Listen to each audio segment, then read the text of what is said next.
Paz do Senhor, meus irmãos. Aqui seu amigo Elia Uller. Minha filha acabou de dormir. Eu vou aproveitar esse momentinho para falar com os irmãos aqui. Que domingo, agora que passou, a escola dominical foi sobre o propósito dos dons e foi falado muito a respeito do dom de variedade de línguas, em especial as línguas que são faladas na igreja, e as perguntas vieram em torno do pode ou não pode falar na pregação, no rádio, na televisão, ou em alto e bom som em um culto. Eu não averigo aqui a questão do pode ou não pode, se é certo ou errado, porque pecado não é. A questão aqui é ordem e decência, não está relacionado a pecados.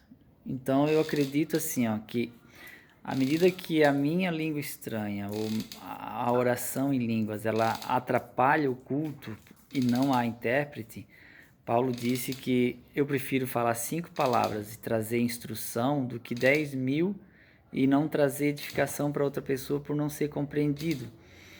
Então ela é uma coisa não necessariamente errado, mas não edifica, já que a palavra-chave é edificação, não edifica. Porque quem ora em línguas edifica a si mesmo, mas não edifica a igreja. Então, orar em línguas no microfone da igreja, ou orar em línguas no rádio, orar em línguas na televisão, é uma edificação para a pessoa que ora apenas, e não para os demais, porque o entendimento fica sem fruto, é o que Paulo disse, tá certo? Então, você deve fazer a sua própria análise, tirar suas próprias conclusões com base em 1 Coríntios 14. Aí ele diz que quem ora em línguas deve orar para que possa interpretar, para que outros sejam edificados. Então eu acredito que nós deveríamos evitar, né, o muito falar em línguas sem intérprete. Eu acredito assim, né, na minha análise. Tanto em microfone de rádio, quanto igreja, ou na televisão, né, pessoas que fazem programa de televisão. E às vezes até mesmo num culto, que a pessoa ora muito alto e não tem interpretação e acaba atrapalhando a pessoa que está perto, querendo ouvir a palavra, etc e tal. Mais uma vez eu digo, irmãos, nós não podemos proibir. É o que o Paulo fala no versículo 39 de 14 de 1 Coríntios.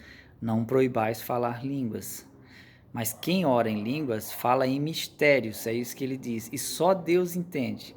Então, quem ouve não entende nada, a não ser que receba o dom de interpretar. Caso contrário, ninguém vai entender. Então, esse é o sentido, tá certo? Eu creio que a gente falou alguma coisa lá, mas às vezes existem muitos pregadores que usam muito a línguas, né, na pregação, assim para dar aquela emoção, aquela motivada, né, no culto. E às vezes isso fica meio que na própria prática da pessoa, o costume, sei lá eu. Mas às vezes eu entendo também que a pessoa recebe aquele momento, extravasa, e para nós pentecostais aquele estopim, né, acaba incendiando o culto todo e a gente sente muita presença de Deus. Então existem várias situações, né?